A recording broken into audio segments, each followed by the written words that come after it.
தான் உங்களுக்கு வேலை, அதாவது மேல இருக்கிற அந்த கலர்ல தான் வேலை. இதுக்கு நீங்க என்ன பண்ண போறீங்கன்னா ஃபர்ஸ்ட் வந்து ஒரு ஸ்கேல் எடுத்து ஒரு டேப் எடுத்து முதல்ல அந்த டேப்ல பாத்தீங்கன்னா சரி எப்படின்னா ஃபர்ஸ்ட் லைனிங்ல கையை வெட்டிட்டீங்களா, வெட்டினதுக்கு அப்புறமா கை இப்படி வச்சுக்கோங்க, நீல சேப்பை வச்சுட்டு இப்போ 1.5 இன்ச்சுக்கு 1.5 இன்ச் ஓகேங்களா. 1.5க்கு நீங்க வந்து ஒரு கீழ் பக்கமாக இருந்து ஓகேங்களா, கீழ் பக்கம் இருந்து 1.5ங்கிறது 2 கொடுக்கல தப்பு இல்லை, உங்களுக்கு 2 இன்ச்சுக்கு ஒரு மார்க் பண்ணிப்போம். இங்கே 2 இன்ச்சு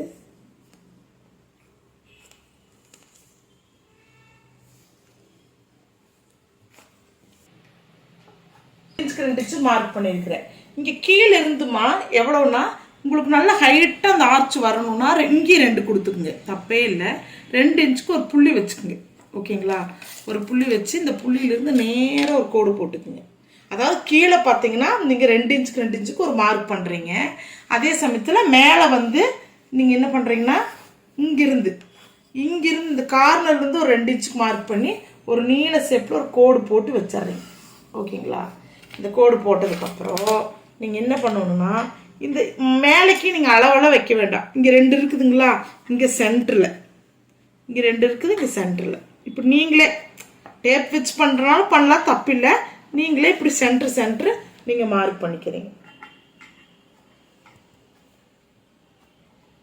ஏன்னா எல்லாத்துக்குமே நம்ம டேப்பை வச்சு அளந்து சொன்னோன்னு வச்சுக்கோங்களேன், டேப்பை வச்சு அளந்து இது எங்களுக்கு இன்னும் சொல்லித்தர மாதிரி இருக்குது, புரிய மாட்டேங்குது அப்படிங்கிறதுக்காக மேல அளவு நான் டேப் வைக்கல.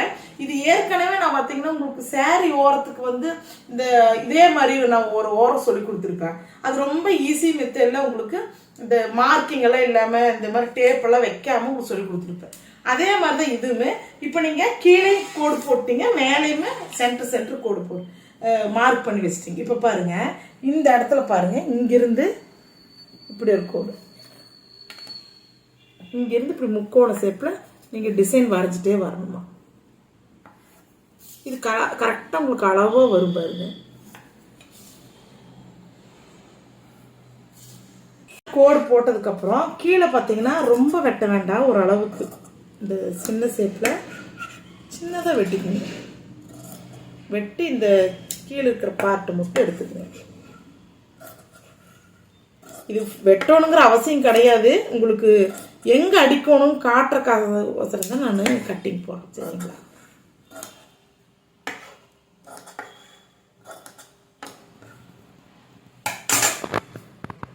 இப்போ கட்டிங் போட்டாச்சு. இப்போ கட்டிங் போட்டதுக்கப்புறம்